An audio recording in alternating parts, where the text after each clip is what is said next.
For all of you tuning in, sending me messages, and talking about my podcast to others, thank you so much. This is what keeps me going.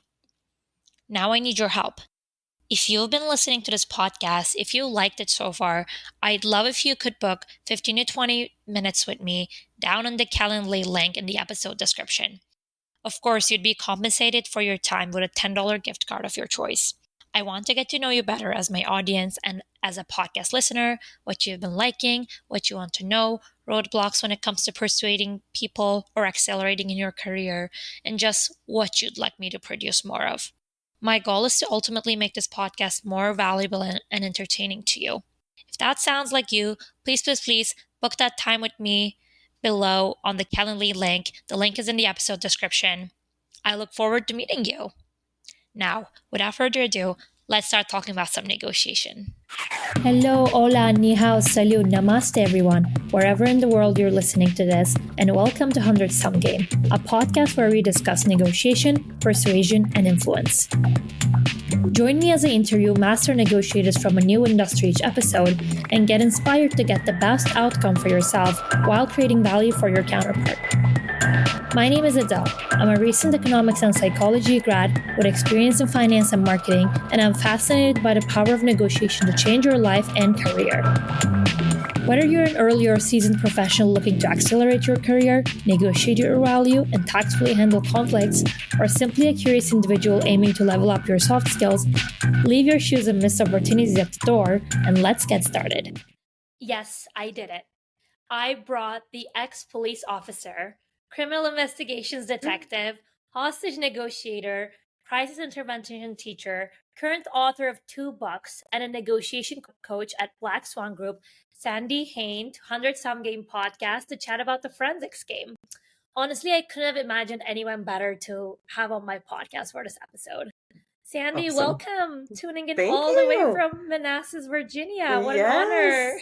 Thank you so much for having me. It's great to be here. Why don't you tell us more about the work you did on sex crimes intervention, coaching, and negotiations over the years? I know you have years and over 30 years of experience. Yes. So I started out wanting to be a lawyer because I argue well, I guess. I don't know. But I went to school and I realized I don't want to be stuck inside all the time. So I switched over to criminal justice and went into law enforcement. And it was not a popular decision, really, with my friends and family because they thought, no, you're never going to make it as a police officer. You're never going to be able to do it. And I thought, I'll show you. So I joined the police department. I did 4.5 years on midnight patrol, which was eye-opening. And then I went to investigations, and that's where I spent the rest of my career. I was what people refer to as a career detective. I had no desire to be promoted. I liked doing the work. So when I went upstairs to what we call CIS, criminal investigations, something's going on. I hear siren. That's you. Awesome. On like floor 29s, and yeah. You can still hear it that clear. Wow, that's an echo. It is an echo. Okay, sorry for that. So I did my first 5 years up there in youth sex and abuse cases.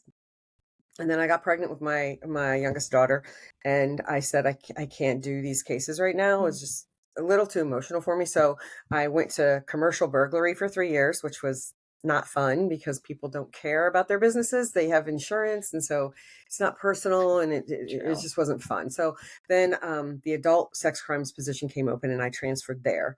And that's where I spent the rest of my career. And also during the time that I worked in the adult sex crimes unit was also the time that I was a hostage negotiator. So I spent 10 years as a hostage negotiator.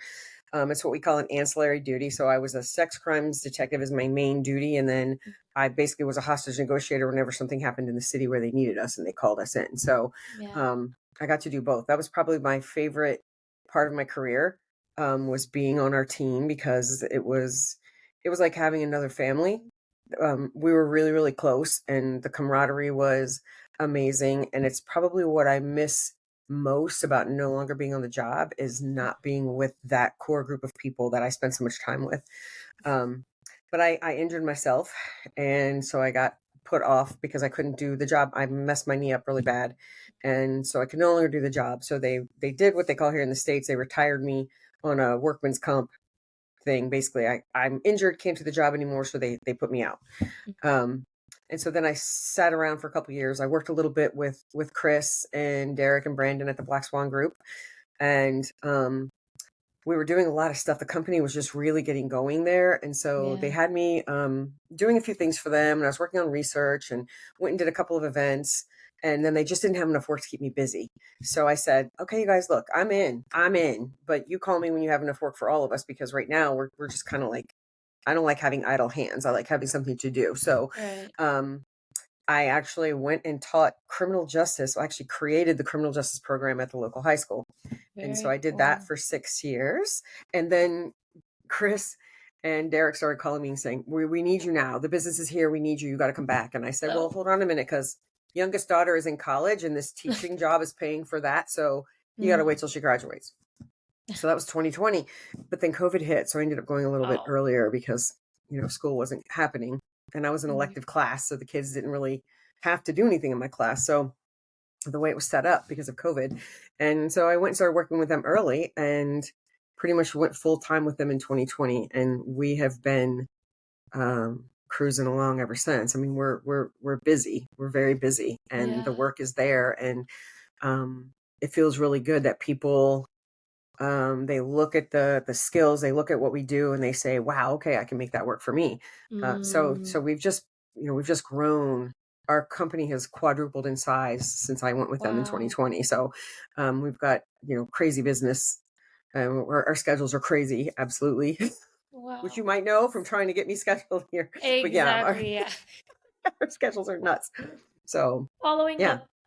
Yeah. Wow. What a story. I feel like someone should write a book about you too. I mean, you wrote books, but I'm like, now we need like the Sandy biography. Can we also speak a little bit about how negotiation interactions look like in forensics and like law enforcement, specifically in the field, like, sex crimes and violence acts where you like participated a lot, for our listeners who are unfamiliar with it? So a lot of people, when you hear forensics, you think crime scene, which, forensic examination typically does go with the actual crime scene. But there's a lot of forensic stuff that happens in the background. We do forensic interviewing, for instance.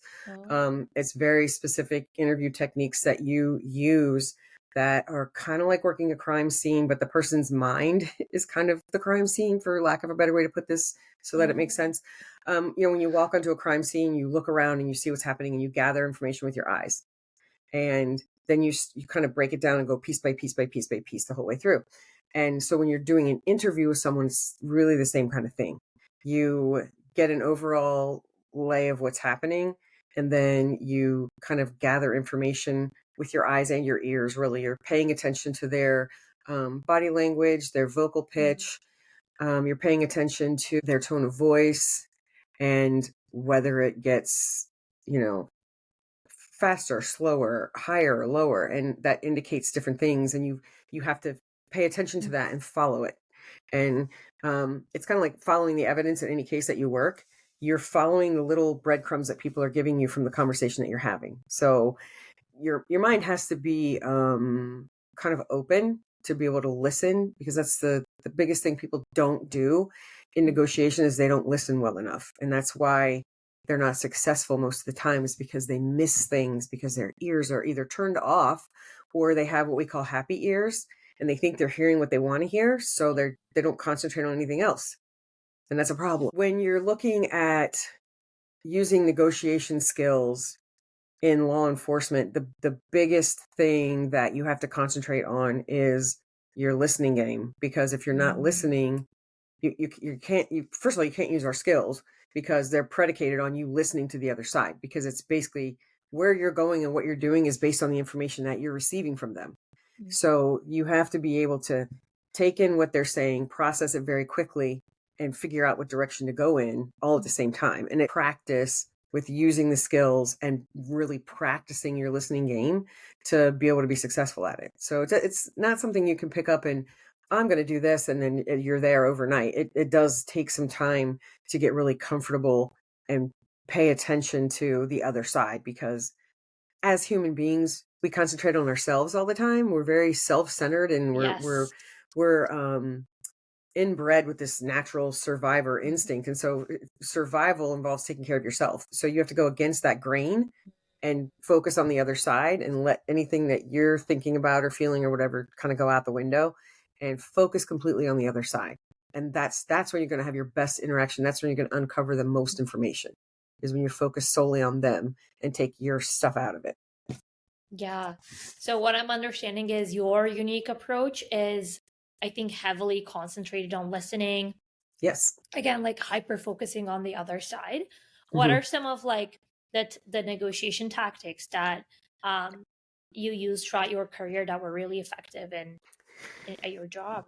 So yeah, there are like and they kind of coincide with the Black Swan skills, because Yeah. our skills at the Black Swan group were basically adopted from law enforcement's active listening skills, which were actually kind of morphed from psychotherapy. Carl Rogers created the active listening skills in the 1950s. He was a psychotherapist. And so in the 1970s, law enforcement people started saying, hey, we can use some of this. This makes perfect sense, right? Yeah. So they started putting the active listening skills into work in law enforcement. And then in the 80s, hostage negotiations, crisis negotiations, people were like, this is what we need. This is what we're missing. So they took it and they use it. And then the Black Swan group, we kind of changed things just a little bit to make it more user friendly for everybody, because there's very certain things we do in law enforcement with the way we label the skills that are a little bit different. The way we do it at the Black Swan group kind of opens it up for everybody to be able to have it make sense in their life and their normal communication. Yeah. And so essentially what it is, yes, it's negotiation techniques, and yes, it's based on stuff we used in law enforcement, but honestly, this is a new way to communicate. Yeah. It opens I up agree. your communication with the other side. It leads you places that a normal conversation wouldn't lead you. And that's what people don't understand, is people are used to, when they want information, all they do is ask questions. They ask questions constantly. And so when you ask questions constantly, it makes the other side feel uncomfortable because they feel like they're being interrogated. So the way we've kind of morphed our stuff is that we use labels, what we call labels and mirrors, to gather information. Therefore, we're not asking any questions. So, a mirror is just basically, if you say something, I'm going to mirror 1 to 3 words of what you said with an upward inflection if I want it to sound like a question, or with a downward inflection if I want to indicate that I'm tracking with you and I understand what you're saying and kind of encouraging you to keep talking without asking a question. And then labels are basically you observing what's happening with the other side and you labeling whatever it is you see. But when I would be interviewing a suspect for a sex crime, I would not ask any questions.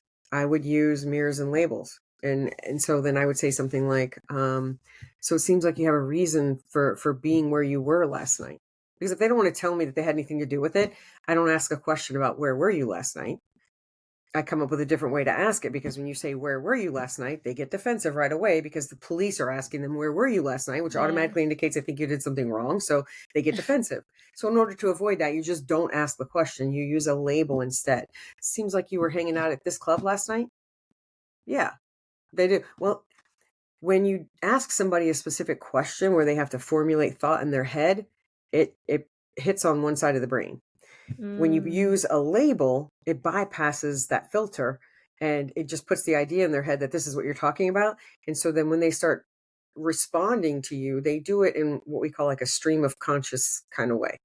They say whatever comes in their mind and then they just keep talking, and it's not as filtered, so you get more information. That's so interesting. I've also seen cases though where people would be like, for example, you would ask, seems like you had a reason to be at X place last night, and they would be like, yes, I did.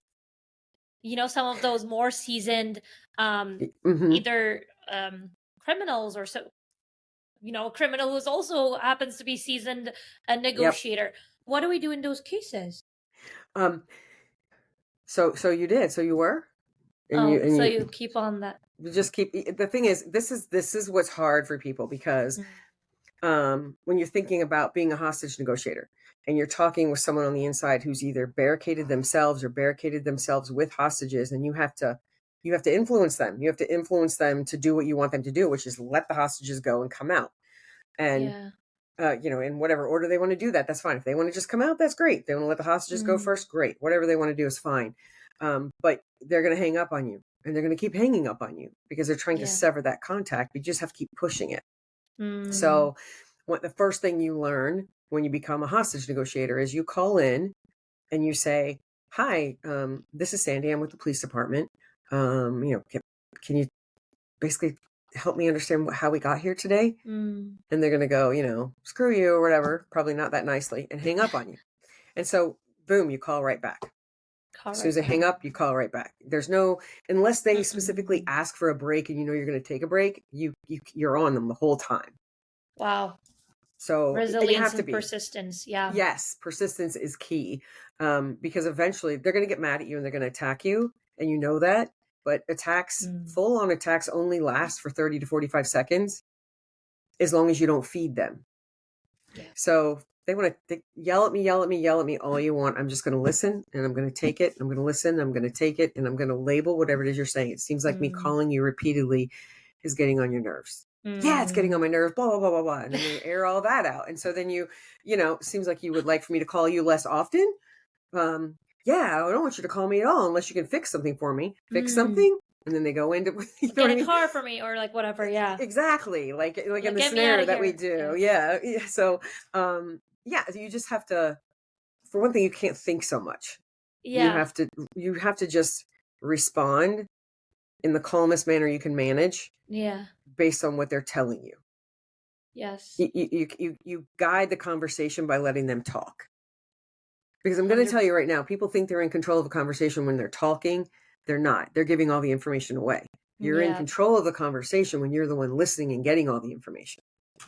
100%. One thing I also want to ask you is like, when you call someone and then you approach in more of like a friendly way, I think that's like deference, right? I think Chris you also spoke about it, like the importance of deference, because yes. I think you guys were talking about in one of the Black Swan either videos or one of the introductory like sort of classes.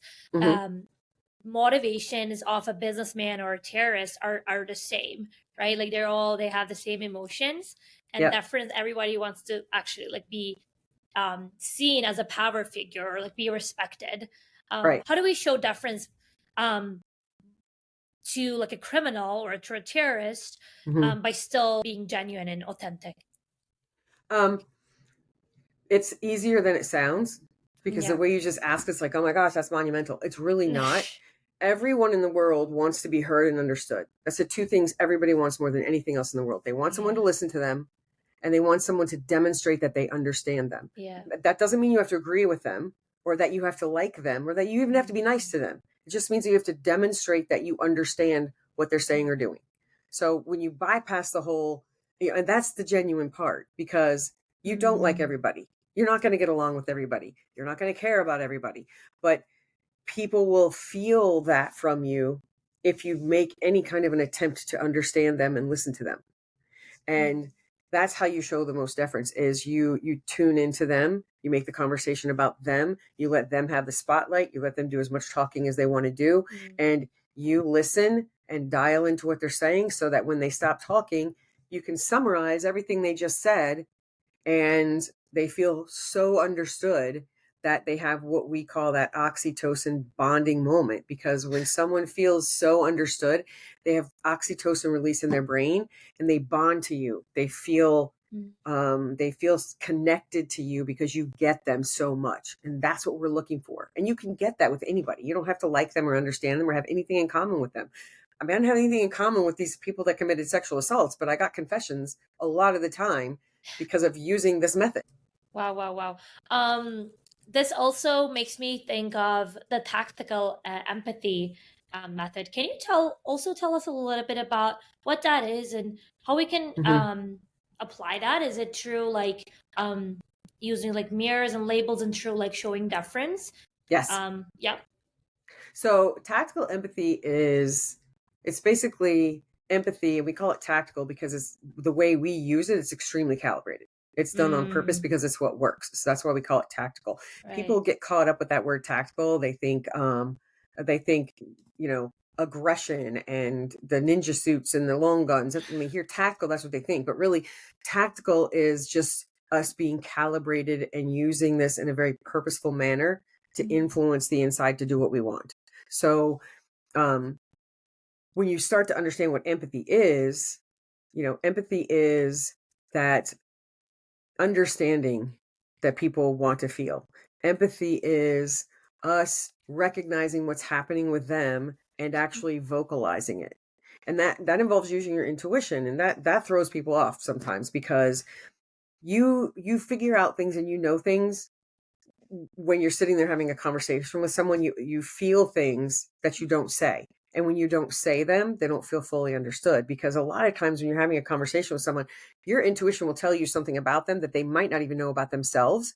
And when you point that out, they go, oh my gosh, I didn't even think about it that way. Because if you trust your intuition and you're picking up certain things from them, when you talk about it is when that connection happens.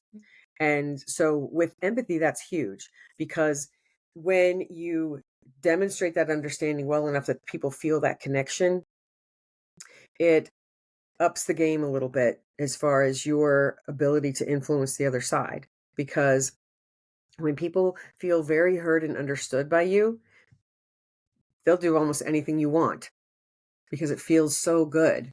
What you've just done for them feels so good that the reciprocity that comes about almost feels obligatory to them. Like they're obligated to give back to you because you just gave them this whole big understanding piece. And that's the power of empathy that people don't understand. And people get it confused with sympathy too. Sympathy is basically introducing yourself into the equation by saying, because somebody says, oh my gosh, my back hurts really bad. Yeah. And people do it all the time. Like you say, gosh, my back really hurts. And instead of saying, oh, I'm sorry, your back hurts, what happened? They say, yeah, my back, I've had a lot of problems. Yeah. It's like, okay, that's no empathy. There's no empathy there, because now if you're the one that's sympathizing with someone else, you just changed the conversation and made it about you. To yourself, yeah. Yes. So you have to put yourself second, which is difficult for a lot of people. There are some people who are better at using empathy than others. And there's some people that default to sympathy every single time and always make the conversation about them. And those are the people that no one really wants to be around that much, because it's always about them. And then you don't stand a chance, right? So you're just like, oh my gosh, you're so annoying. It's always about you. When can it be about me? And so everybody wants to have the feeling that the conversation is centered around them. Yeah. And the thing is, what people don't understand is when you do that for someone else, eventually it makes them feel so good they want to return the favor. And that's when your turn comes. So you do get a turn, just not right away. You just have to put yourself second. You have to put the other side first. And that's where the influence comes about. And not necessarily always for influence either. If you're talking about a personal relationship, I have a lot of coaching clients that come back to me later and say I saved their marriage because I gave them a different way to communicate. I gave them a different way to think about things, a different way to listen. Yeah. And so when you start using this stuff in your everyday life, you realize how powerful it is. And you don't just pull it out of your pocket in a difficult conversation. Definitely use it then, but you can use it every day. And people feel so good. Y'all, we're shooting this on Valentine's Day, and I can't believe how relevant this is. Yeah. I feel like a lot of negotiation or, in persuasion tactics and methodologies really apply to anywhere in every situation in life. Whether you're getting coffee, arguing with your husband, trying to get, your school admin to give you access for the scores that expired 6 months ago. Like I've done that. So I just gave that example. One thing I think is really interesting to me is these cases of like 30 seconds or she dies. Like, these extreme hostage negotiation cases, right, where there's high aggression and the stakes are really high too. How do you negotiate in those situations? What are some of the best practices there? So there's so many ways to do it, but the best thing to do is go in expecting to be attacked, because you probably will be. You go in, you say who you are you don't lie, because when you lie, you basically make it so that the person inside doesn't trust you. Now, you don't have to answer every question that they ask you. You label back something toward them instead. So, I mean, I've had a few times where I've been dealing with somebody on the inside and personal information about me will come up. Well, I don't want to share my personal information with the bad guy inside, right? So I'm just going to say, it seems like you have a reason for asking, or it seems like knowing whether or not I'm married is very important to you. I change it around like that, keep it about them and not about me, because that's when it gets tricky. But what you want to do is, person inside, their emotional status at the moment is on the ceiling. They're like riding the ceiling. You can't talk to them then because they're triggered. And when they're triggered and their emotions are really, really high, their rational thinking is way down here, over here on the floor. And so they can't, their brain's not connected, because when you're triggered, that amygdala gets fired up and that prefrontal cortex where all the thinking takes place gets blocked out. Yeah. So you have to bring them from being triggered down here to where their level, and bring their rational thinking from where it is on the floor up to this level. And once you reach here, that's when productive dialogue can happen. The scariest part is getting them from here to here. It's actually not the hardest part, though, because people just want to feel heard and understood. So if you go in on these cases like this and you try problem solving right from the very beginning, people can't respond to that because this is offline. So they can't respond to problem solving because they're not actually able to string the thoughts together like that, because their emotions are way up here. So you have to let them exhaust that emotional energy first, which means you're going to get attacked. You're going to get the phone slammed in your ear. You're going to get called every name in the book. And you just know that going in. So you just expect it. And so you don't react to it. And you just, you're bugging me. And I'm sorry. I'm sorry, that I have to keep calling you like this. And it seems like it really aggravates you. And I know that I'm not making the situation better for you at the moment. And they're like, no, you're not. But just demonstrating that brings them down. What I'm understanding in those cases, like high aggression cases, when they say like you have 30 seconds, you try to like extend the conversation by showing that understanding and that friends and that tactical empathy, so that 30 seconds become like a 15 minutes conversation, and all of a sudden they're talking about like how they didn't want to be here in the first place this morning. Exactly. And so what we tell people is, we're given deadlines all the time. You're given deadlines, and not just as law enforcement officers, but people in general in life are given deadlines all the time. So how do you deal with those deadlines? You talk past them. You talk through them. Not all deadlines are relevant too. It's just man-made, right? Like it's exactly. And so when you got I need this from you in 30 seconds, or she's going to die. You're like, okay, what is that saying? What's the motivation? Why is that person saying that? Why are they threatening to kill somebody in the middle of all of this? Well, because think about what their motivation is. Why are they saying I need a car in 30 seconds or she dies? Because they want to live. So their motivation is they want to get out. They want to live to see another day. So as soon as you identify that motivation, you can say, seems like you have a reason you want to get out of there. Sounds like and as soon as you hit that deep, they're like, yeah. And then because you just took the time to understand them, and they don't get that from a lot of people. Otherwise they wouldn't be robbing a bank right now or whatever, So you have to understand what the underlying motivation is of the other side. And there's always a motivation of some sort. Always. For sure. And what's also really discussed in this field and general in negotiation is like how you say things, or not just what you say, but how you say things. So in those like high aggression or in those like high stakes situations, what kind of like tone of voice do you use, and how can people use that? How can people channel that? Well, we at the Black Swan group, we deal with 3 different tones of voice. One of them is assertive, which is always counterproductive. You should never use an assertive tone of voice. You can be assertive, you just can't do it in an assertive tone of voice, because an assertive tone of voice triggers people's amygdalas, and then you've taken them offline. So that's the worst thing to do, is yell at somebody, because boom, you're triggering them right here. So not a good thing. What you do instead is use what Chris likes to refer to as the late night FM DJ voice.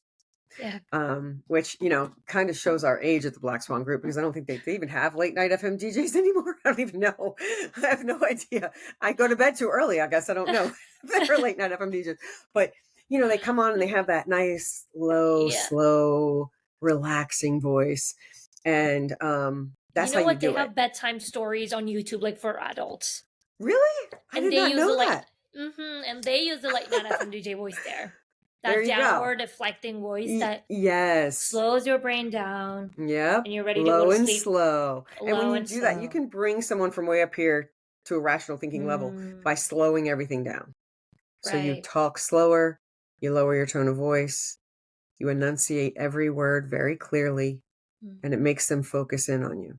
So when you're having a difficult conversation with someone, not even when you're dealing with a hostage situation, but when you're having a difficult conversation, you can be having this conversation in your normal accommodator voice, which is the friendly, amenable, everybody wants to talk to you voice. Yeah. And then when you get to the important part, you just slow down, lower your tone, say each word all the way, use every syllable, keep your tone of voice low. And what happens was you get a response from your brain because something changes. So the person, you're having this conversation and all of a sudden you low and slow it and they focus in because like something just changed.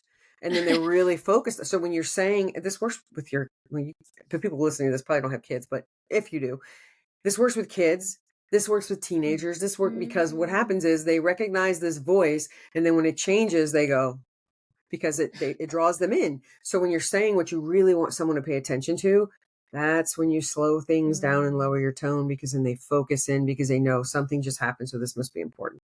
So I will say for women using the late night FM DJ voice, you have to be careful because if you've ever heard Chris Voss do it, he's got a very whispery quality to his voice. And so he gets low and he has that scruffy sound in his voice. Yeah. Don't try to copy that because that sends a different message when a woman has that. Right? Yes, that's not where you want to go. So it's not so much about the gruffness or not in your voice. It's more about slowing everything down. And so the way you can do it, if you have a voice that is high, which for women, most women's voices are too high to do the late night FM DJ voice as a normal speaking voice. So what we have to do is just kind of relax our bodies, tilt our chin down, and then we start talking slower. And it automatically comes out in a lower octave because that's what you're going for, an octave that registers in the mind of the other side. So, when you're normally speaking, your chin is usually up a little bit, so your voice comes out higher. So when you want to focus in, you lower everything and relax everything, and your voice goes down a tone without you having to change anything. So interesting. And there's works also for men too, though, because men tend to have voices that are deeper. And so it's harder for them to get that accommodating, friendly voice. So how they do that is they take a deep breath, stretch their shoulders back, put their chin up, and then their voice will come out an octave higher. So it's something that you need to think about because the difference in pitch, it has different reactions on people's brains. For sure. So for women, our body needs to be relaxed, but we should be tightening our core and lowering our chin. Is that like you can relax your whole body. You can relax your whole body. Dropping the chin is key, I think, there, right? Relaxing this part of and dropping the chin is because if you keep your shoulders like this, even when you put your chin down, it changes the tone. But when you relax everything, it makes it lower. For sure. So you have to practice it. You really have to practice it because you can't just go in and start using it, because then people are going to look at you like, what are you doing? Because it may not come out like you think. So really, I always tell women, record yourself doing it. First of all, make sure you notice the change, because if you're talking in an accommodator voice and then you think you're doing the low and slow voice, but if they don't sound any different to you, then you need to work on it.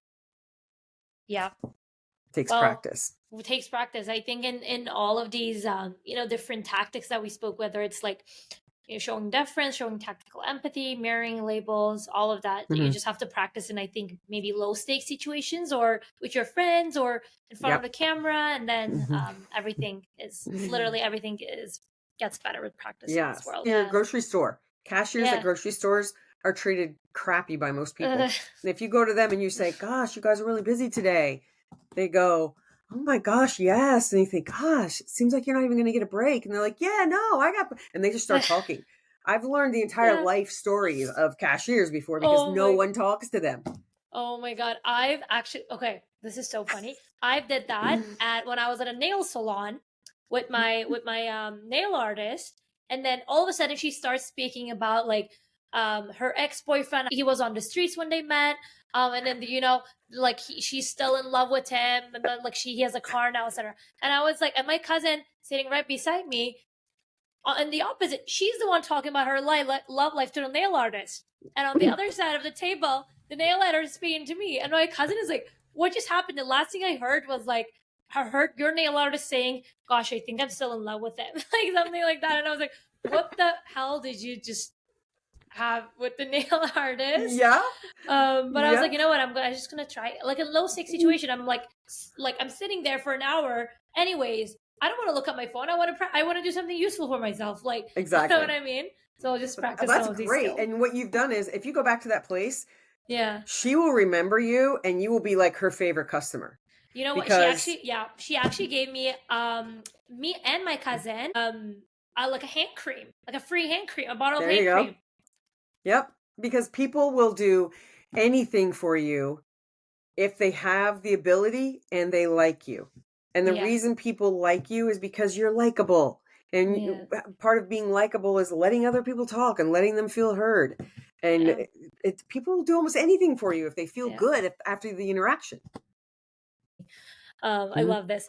Another question I have on sort of like woman and being in forensics and like negotiating is that when you first, as you said, when you first started at your job, it was like very male dominated. And and these days somewhat, those some fields are still very male dominated, whether we like it or not. How did you at the time just maintain your confidence and built your career to where it is right now?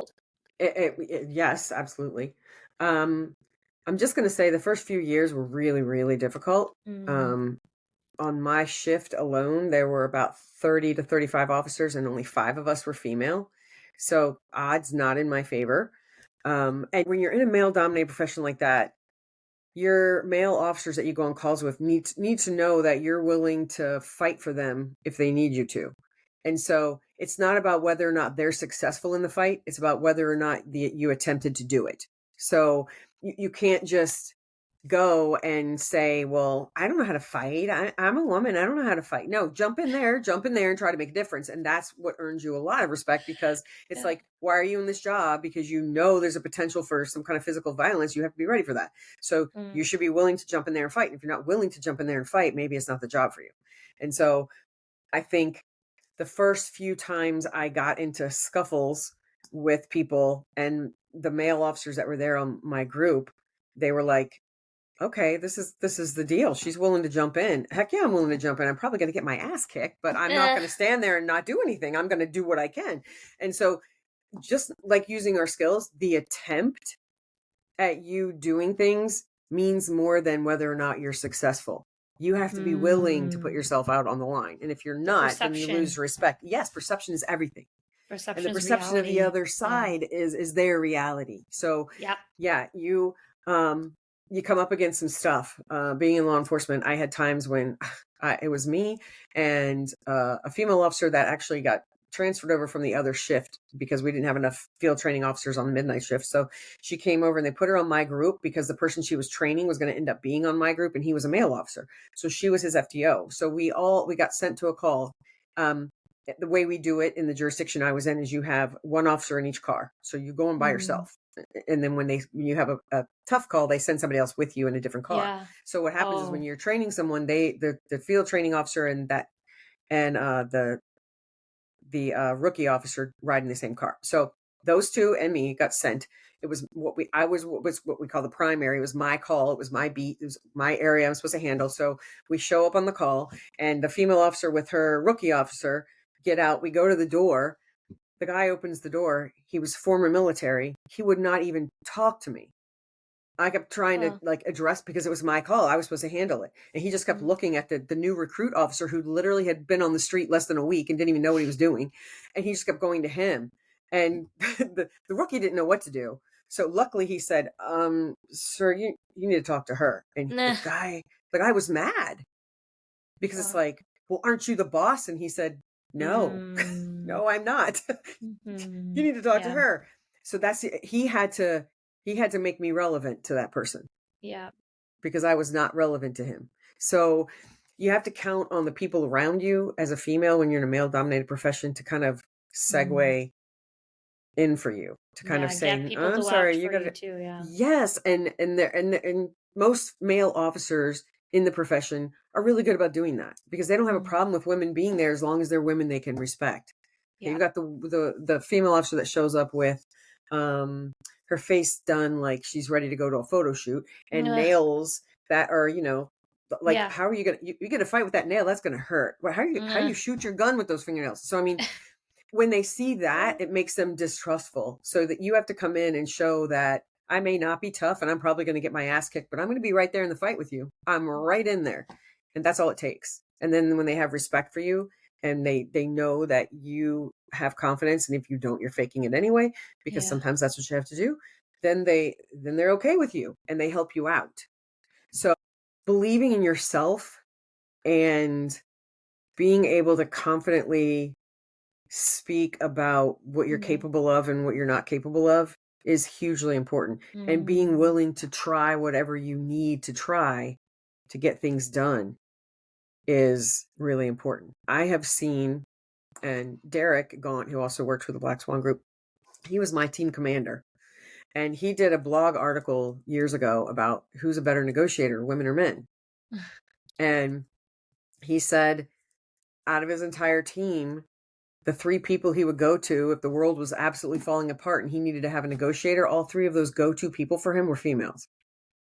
Yep. So, and that doesn't mean that women are better negotiators. Anybody can be a really good negotiator. They just have to be willing to practice and use the skills appropriately. Mm. But, Derek's feeling was, I have there are mostly men on the team, but the people that I would put on the phone in any given situation, they're 3 females.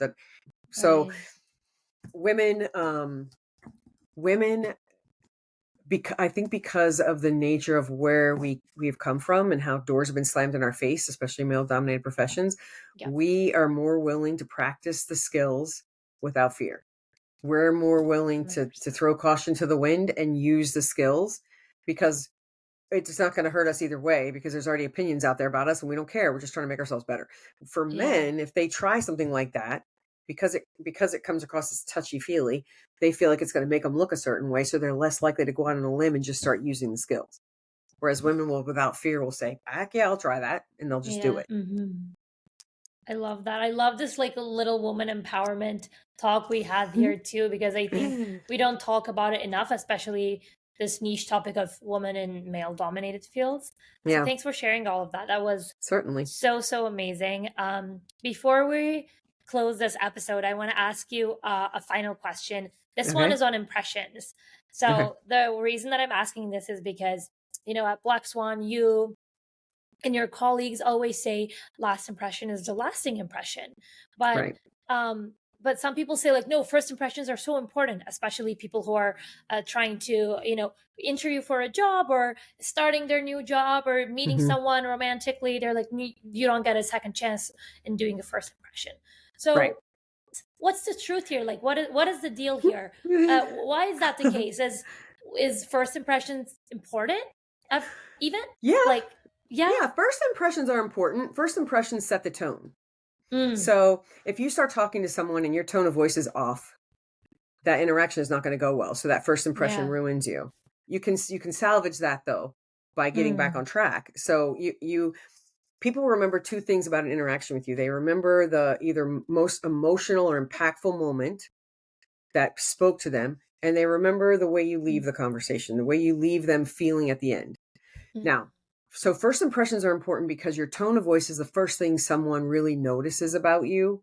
Yes, they visually see you before you talk, but I've met people before where when I visually saw them, I had a feeling, and then when they started talking, I had a different feeling. So the way you look does speak initially to someone, but your tone of voice is what translates to them. So if your tone of voice is off, or if you sound like if you're like, I mean, just think about it. When you go to a restaurant, you have a server that comes up to you and says, "I'm your server. What do you want?" And you're like, "I'm about to get my food spit in." That's what I'm thinking. But if you have someone say, "Hi, I'm so and so, and I'm going to be serving you today. Do you have any questions about the menu?" That friendly tone is the first impression. Right. So as you're dealing with someone, your tone of voice needs to be monitored the entire time, but the most impactful part of a conversation is usually when they feel the most heard or the most understood. Mm-hmm. So that speaks to them because it's all about them. So that's an important moment because, like I said, when they feel so heard and understood, oxytocin bonding moment, they feel connected to you. So then they remember how the interaction ends. And the last impression is so huge because say you're trying to make a deal with someone and the deal doesn't go through for whatever reason, you can't line things up. If you just say, oh, well, couldn't make it work, see you later, they're going to be like, oh, okay. But if you say, look, this interaction with you has been amazing. I know this didn't work out with us this time, but at any point in the future, you'd like to collaborate again, I would love to hear from you. Knowing that you didn't get the business, but they were still positive towards you is huge because then when they go with the other person they went with and things don't go so well, like I should have gone with that person who left me feeling really good. And so they come back to you. So the last impression is important for future relationships. If you don't care about future relationships, then the last impression is not that important. But think about a job interview. Your tone of voice is going to set the tone for the entire interaction. So if your tone is good, it gives them a positive first impression. Right. As you're talking, if they feel connected to you, if they feel like you value them, if they are of importance to you, then that's going to be something they remember. And the way you leave the interaction is going to be important because that's the last thing they see from you. So it's going to be what sticks with them the most outside of that impactful moment. So when you're gearing up for your interviews, first impression is important, but that can be made better or worse. Salvaged, better or worse. Yeah. So, tone of voice is important. Yeah. So what I'm understanding is if you have an interest to continue continue the relationship, continue the interaction, even if it's a job interview, even if you don't get a job interview, send a thank you note after you get a rejection email. If that's the company that you would like to work for in the future, to build. And it's very simple. A two-line email is all you need. Thank you so much for the opportunity of interviewing with you.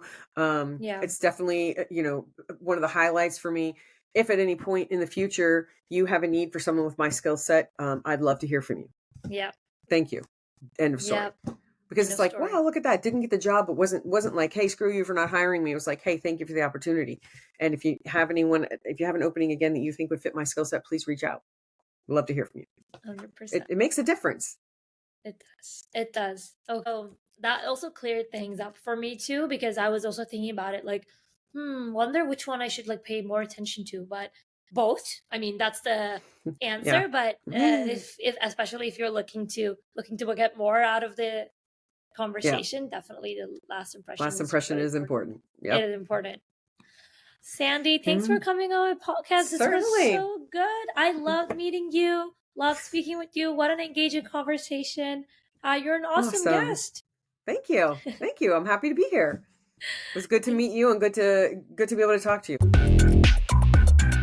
All right. I hope you took as much valuable information as I did and more. My name is Adele, and you have listened to an episode from 100 Some Game. You like it here? Go ahead and subscribe to 100 Some Game on your preferred platform. While you're at it, I'd love to hear about what you're thinking of this podcast, any episode requests, or further feedback. It'll help me make this podcast better for you. Thank you so much for tuning in, and I'll catch you in the next episode. Peace.